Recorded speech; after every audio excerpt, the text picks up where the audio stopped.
She called me a wallet. Right to my face, at my own son's rehearsal dinner, in front of 40 people who had flown in from across the country to celebrate him. She leaned across the table, looked me dead in the eyes, and said, "That's basically all you are to this family, isn't it? The wallet." Then she laughed like it was a joke. My son laughed too. I picked up my glass of Merlot, took a slow sip, and said nothing. But I remembered everything. My name is not important. What matters is that I spent 31 years building a plumbing supply company in Kelowna, British Columbia, from a single truck and a storage unit behind a Tim Hortons on Harvey Avenue into a regional operation with 4 locations and 62 employees. I did it the way my father taught me: show up early, leave late, never spend a dollar you haven't already earned twice over. My wife Sandra was beside me for every year of it. She kept the books in the early days, raised our son Victor, and made sure our home on Lakeshore Drive felt like a home and not just a place where an exhausted man slept between shifts. We were not flashy people. We drove sensible cars. We took our holidays in Tofino, not Tuscany. But by the time I turned 60, we were comfortable in a way that meant Victor would never have to worry the way Sandra and I had worried in those first years. Sandra died of ovarian cancer 7 years ago. She was 58. I won't spend long on that part because I still can't find the right words for it. And I don't think I ever will. What I will say is that after she was gone, Victor became the whole of my family. He was 26 at the time. He moved back to Kelowna for 8 months, and we kept each other company in that big, quiet house. I cooked things Sandra used to make and got most of them wrong. Victor ate everything without complaint. Those months were the hardest, and somehow also the most honest of my life. He met Amber 2 years later at a corporate conference in Vancouver. She worked in marketing for a commercial real estate firm, which I mention not to be uncharitable, but because it is relevant to understanding who she is and how she thinks. Everything with Amber was about positioning, what you drove, where you lived, which restaurant you were seen at, which people you knew. Victor, who had grown up modest and quiet, seemed almost dazzled by this. I watched him change in small ways at first: new clothes, new opinions about wine, a sudden interest in properties he couldn't afford. I told myself it was normal. People change when they fall in love. I had changed when I fell in love with Sandra. I gave Amber every benefit of every doubt I had. When Victor called to tell me they were engaged, I was genuinely happy for him. I flew to Vancouver the following weekend and took them both to dinner at a restaurant of Amber's choosing on Robson Street, where the halibut cost $42 and arrived on a plate roughly the size of a passport. I shook Amber's hand, told her she was welcome into our family, and meant it completely. I asked what kind of wedding they were thinking about. Amber said she had always envisioned something significant. Victor said they were thinking 200 guests, a vineyard venue in the Okanagan, late August, the whole thing. I asked about their budget.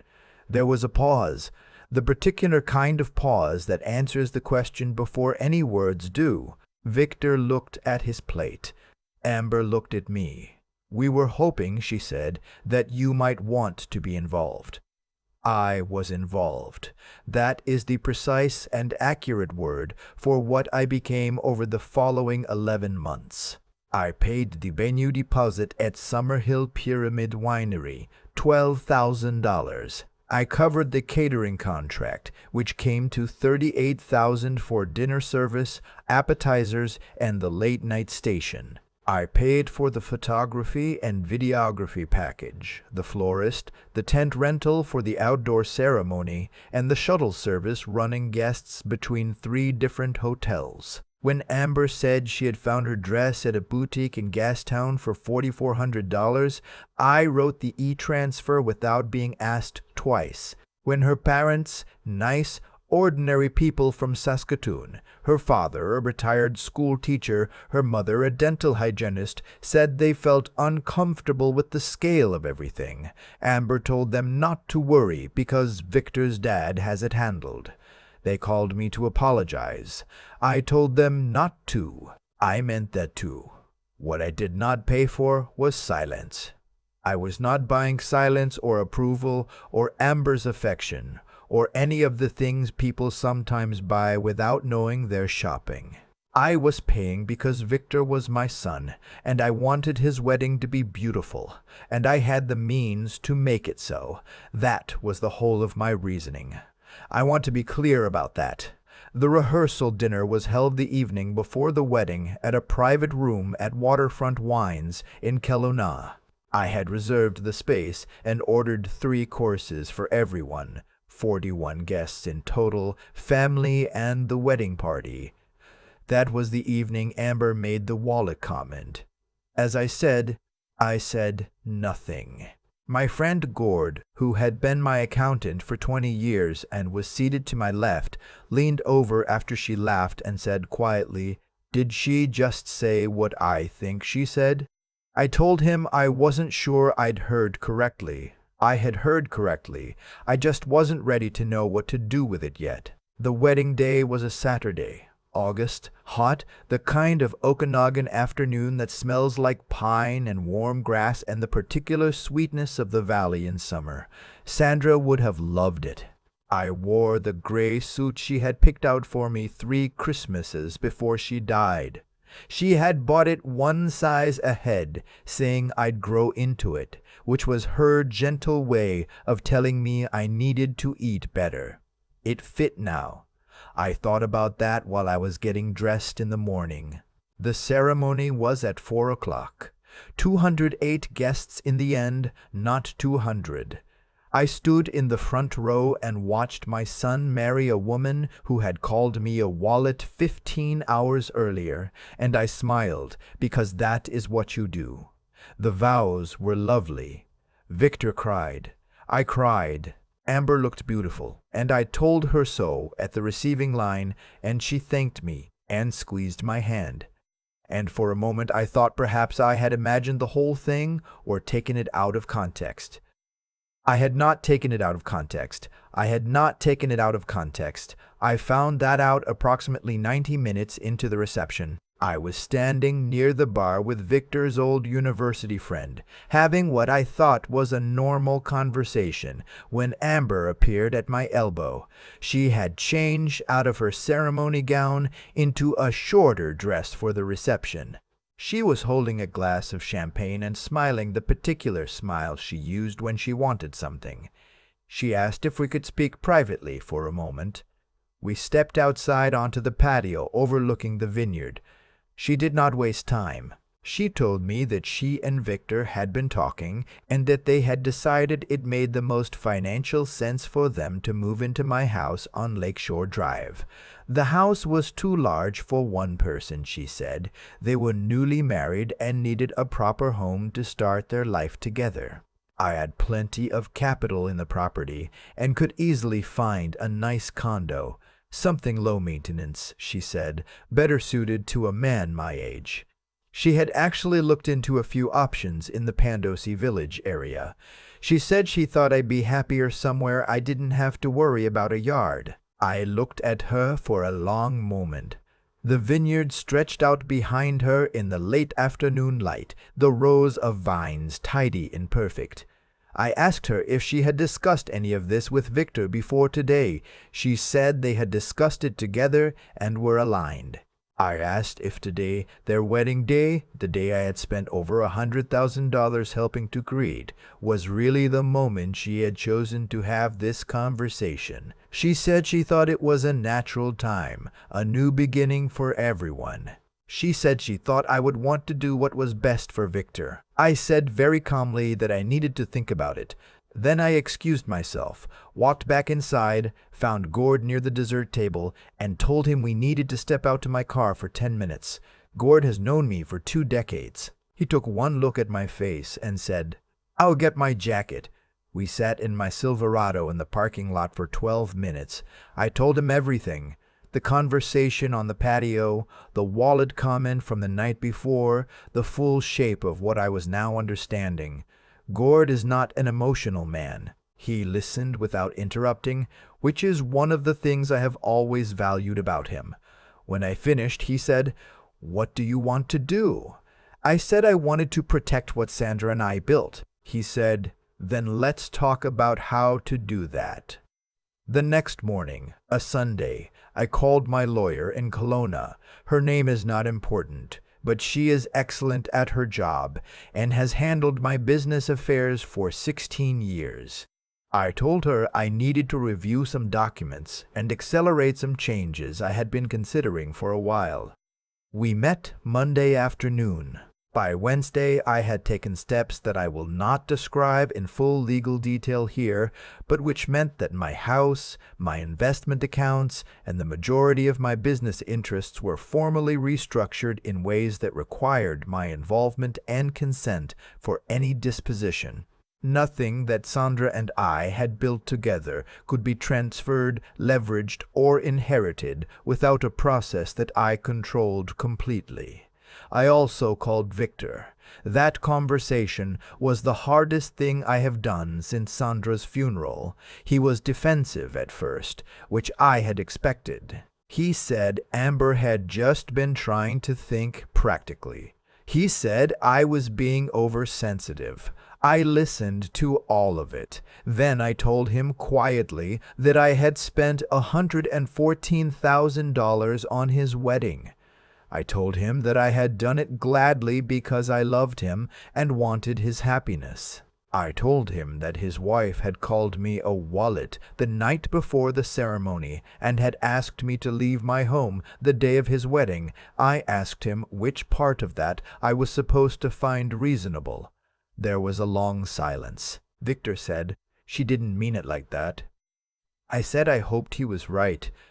I also said that I needed him to understand that I was his father, not a financial instrument, and that if Amber could not understand that distinction, then we were going to have a very difficult few decades ahead of us. He didn't say much after that. We ended the call without resolution, which was painful, but I had learned from 30 years in business that not every conversation ends clean, and that is not the same as it ending wrong. Amber called me the following Tuesday. The warmth in her voice was careful and calibrated in the way that expensive things sometimes are. She said she realized the timing of her suggestion had been poor. She said she hoped I understood. She only wanted what was best for everyone. I said I appreciated her calling. I said I also wanted what was best for everyone. I said I hoped we could build something honest together as a family, and that I looked forward to that. I meant the first part. The second part I was still working on. What I did not tell her was that I had already spoken to my financial advisor and restructured my will. Victor remained my sole beneficiary because he is my son and I am not a vindictive man. But the timeline and conditions changed. There would be no lump sum windfall. Assets would be distributed in stages, tied to milestones and managed through a trust administered by my lawyer and Gord. Nothing would transfer automatically at my death. Nothing could be accessed in ways I had not personally approved. I also did not sell my house. I live in that house still. I had the deck rebuilt last spring and planted the east garden the way Sandra always wanted it. Lavender and Russian sage and a climbing rose that is taking its time but will be worth it when it blooms. I have dinner with Victor every few weeks. Amber comes sometimes. The wallet comment has never been discussed between us, and I am not sure it ever will be. There is a civility between us now that is not warmth, but is not nothing. I take what is real and I leave the rest. I am 63 years old. I built something from nothing in this valley, the same way my father built something, the same way Sandra helped me build something. I did not do any of it to be called a wallet by someone who had never met a payroll or held a hand through a dying I did it because building is what you do when you love the life you're living. That is what I wanted my son to understand. I'm still waiting to find out if he does. I've been thinking about the word wallet a lot lately. Not with anger, that passed quicker than I expected, but with a kind of quiet curiosity about what it reveals. When Amber said it, she wasn't just insulting me, she was showing me exactly what she understood value to be. And that understanding, I've come to see, is the real inheritance she brought into our family. Not money, not property, a way of measuring people. What strikes me now is how much of this was already visible if I'd been willing to look. Not because Amber is uniquely cruel, I don't think she is, but because a person who sees generosity only as leverage will always, eventually, say so out loud. The wallet comment wasn't a slip, it was a conclusion she had reached a long time ago and simply forgot to hide that evening. People tend to show you who they are when they feel safe enough to stop performing. She felt safe. That told me something too. I think about Victor in all of this more than I talk about him. He is my son, and I love him without condition, and that love does not require me to pretend that watching him laugh along with her that night didn't leave a mark. It did. The hardest part of raising a child is accepting that the values you try to pass on are not guaranteed. You can model integrity every day for 26 years and still sit across a dinner table from someone who treats decency like an inconvenience. That is not a failure of love. It is a fact about human beings. We choose, each of us, what kind of person we are going to be. Victor is still choosing. I have to live with not knowing how that turns out. What I know is what I chose. I chose not to retaliate in the moment, which took more discipline than I usually give myself credit for. I chose to be deliberate rather than reactive when I called my lawyer on that Sunday morning, not to punish anyone, but to protect what Sandra and I spent a lifetime building together. There is a difference between those two things, and I think it matters enormously. Revenge is noise. Protection is structure. Sandra always said I was better at structure than I knew. The thing about building something from nothing, a business, a marriage, a life in a valley you chose because it felt like the right place to put down roots, is that it requires a kind of stubbornness that looks, from the outside, like patience. You absorb the hard years. You don't fold when the numbers are bad or when the people around you are frightened. You keep showing up because showing up is the only tool that actually works over time. I applied that same stubbornness to this situation, and I am not ashamed of it. What I hope Victor eventually understands is that integrity is not a transaction. You don't practice it because it guarantees a return. You practice it because it is the only way to look at yourself clearly in the morning. Sandra knew that. My father knew it. I learned it slowly and badly, and mostly through mistakes, the way most worthwhile things get learned. The lavender is coming in well this summer. The climbing rose put out its first blooms last week. Pale pink, smaller than I expected, more beautiful for it.